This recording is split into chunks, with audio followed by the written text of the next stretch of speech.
Best known for her iconic photograph Migrant Mother, photographer dorothelange had a career that spanned more than 4 decades. In 1919, at the age of 23, she daringly opened a portrait studio in San Francisco. Meeting her husband, the painter Maynard Dixon, who was 20 years her senior, exposed her to the bohemian art world and the wild Southwest, where she photographed Hopi country. After living in Taos with Maynard, their two sons and a stepdaughter Constance, they returned to San Francisco at the height of the Depression. Stresses on their marriage and livelihood led to their divorce.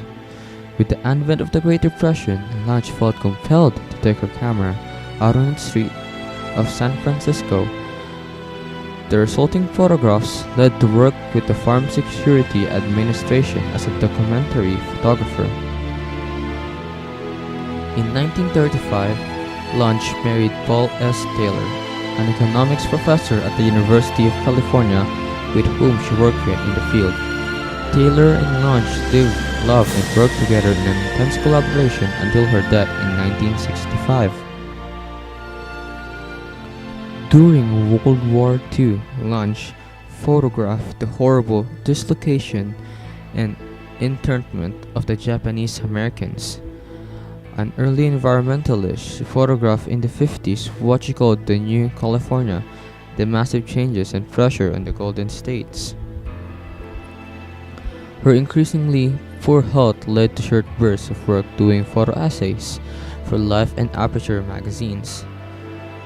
On world trip to Asia, South America, and Egypt in the late 1950s and early 1960s, she created an extensive lyrical body of work. Lange's final years were astonishingly productive. She continued her photography on American Woman and on her theme, Home is Where. Her journal reflected her personal debate over whether she was a craftsman or an artist and whether her efforts to document the human condition should be considered art.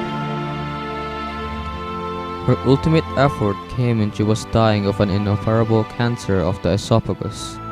In reviewing her life's work, preparing a retrospective exhibit for the Museum of Modern Art, her one-person show would be only the sixth dedicated to a photographer and the first ever for a woman photographer.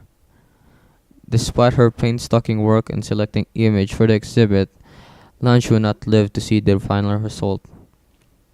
She died on October 11, 1965 at age 70, shortly before the Museum of Modern Art retrospective opened to widespread acclaim.